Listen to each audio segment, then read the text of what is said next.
This is Network Africa. Coming up on the program, the Zambia opposition party UPND is poised to file a petition based on the outcome of the elections, but says it will wait until tomorrow to do so. Then the president of South Sudan calls for more legislative cooperation so as to deal with the crisis.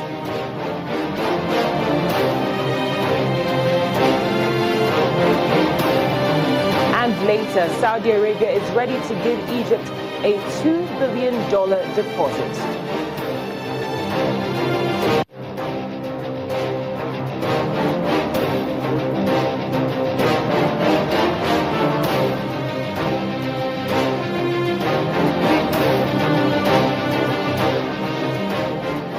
Thanks again for joining us on Network Africa. I'm Cynthia Are. The Opposition United Party for National Development in Zambia has pushed the filing of its petition before the Constitutional Court challenging the election of President Edgar Lungu to Friday, that's tomorrow. It is understood that the move is to mobilize its members to swarm the Supreme Court grounds. President Lungu was on Monday declared winner after polling 1,860, or rather 1,860,000 votes, while UPND's Hakainde Hichilema polled about 1.7 million votes, translating into 50.3% and 47.6% respectively. That's an ensemble of 14 lawyers will be at the UPND case, signaling how much importance the party attaches to the issue. The UPND alleges the vote was stolen from them through disparities in results transmitted at the polling centers and the National Totaling Center being different, with another claim of vote stuffing.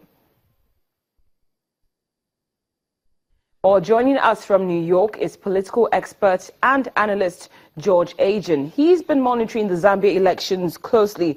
George, thank you so much for joining us again on Network Africa. Always a pleasure. Now, if the UPND actually has sufficient evidence to prove that the election was rigged, why the delay? Well, if you read through the Zambian constitution, they've got 7 days from the day in which the winner was declared to file their petition. So I think Friday, which is tomorrow, would be the 7th day because Lungu was declared on the day after the election.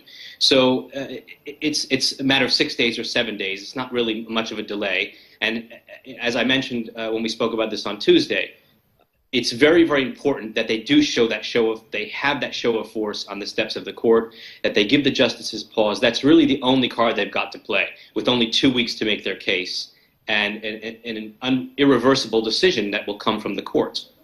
Now, the court hasn't even come to any decision yet, and the petition has not even been filed. But Right. An inauguration is scheduled to hold on Tuesday, the inauguration of President Edgar Lungu. Do you think that will actually happen? No, that definitely won't happen because the Constitution forbids the inauguration of a president and the swearing in of a president until this issue is resolved. If you look at the January 2016 Constitution, this is a new Constitution for Zambia. Article 103 clearly stipulates all of these terms, that a petition has to be filed within 7 days of declaring the winner. The court then has 14 days to hear the evidence and make a determination, and after that point, and only after that point, after which it decides either to nullify the election or validate the election, can the incumbent be sworn in or a new election be called.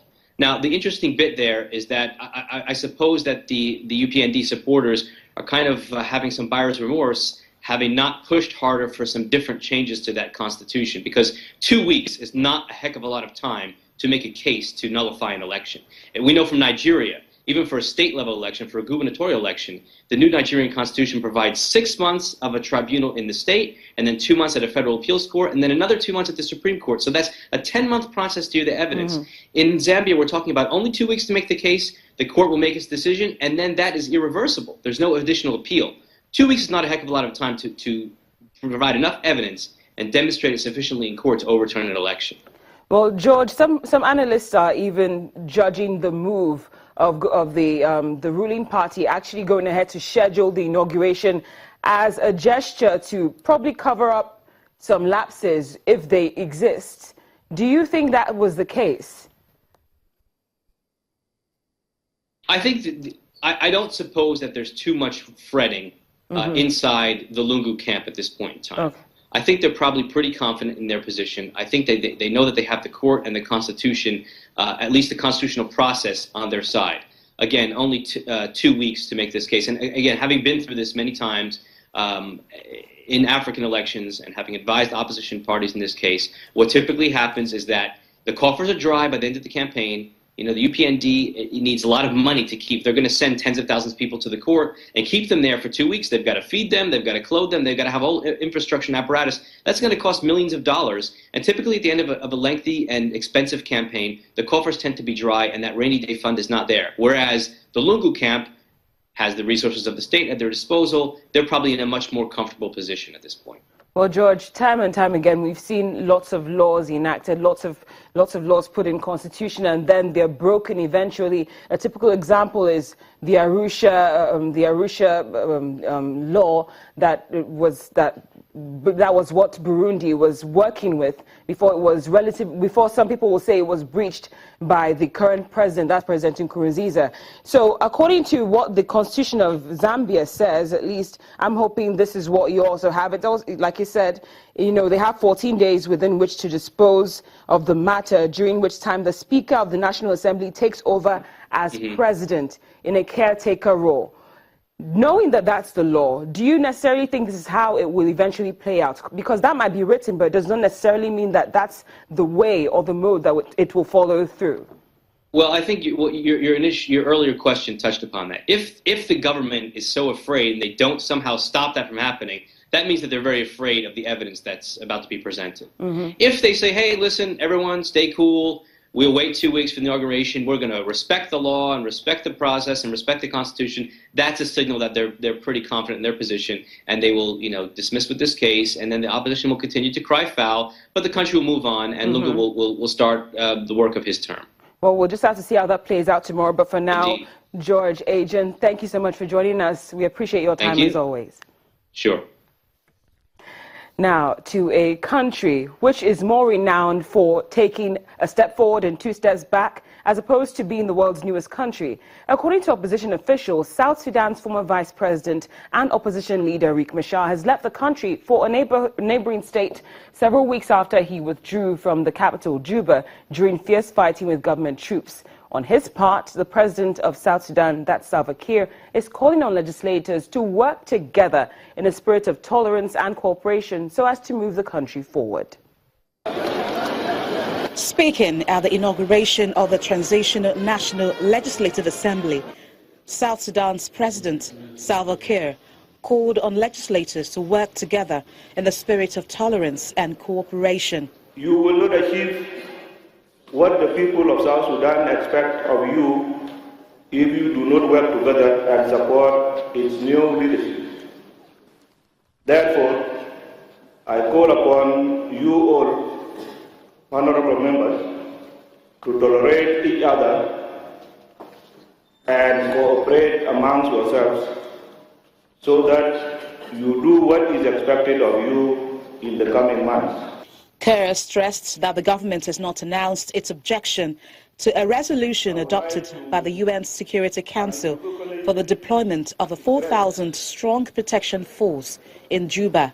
Already there are people who are accusing the T-Gono of refusing and fighting the UN. I want to confirm on this great day that this is not an accurate appraisal of our position.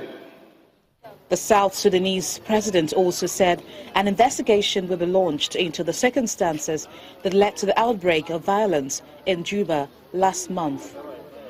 On reports of sexual abuse, the president noticed that the investigations are underway and the culprits will be held accountable. There have been allegations and reports of various cases of sexual assault. This is a very serious matter. I would like to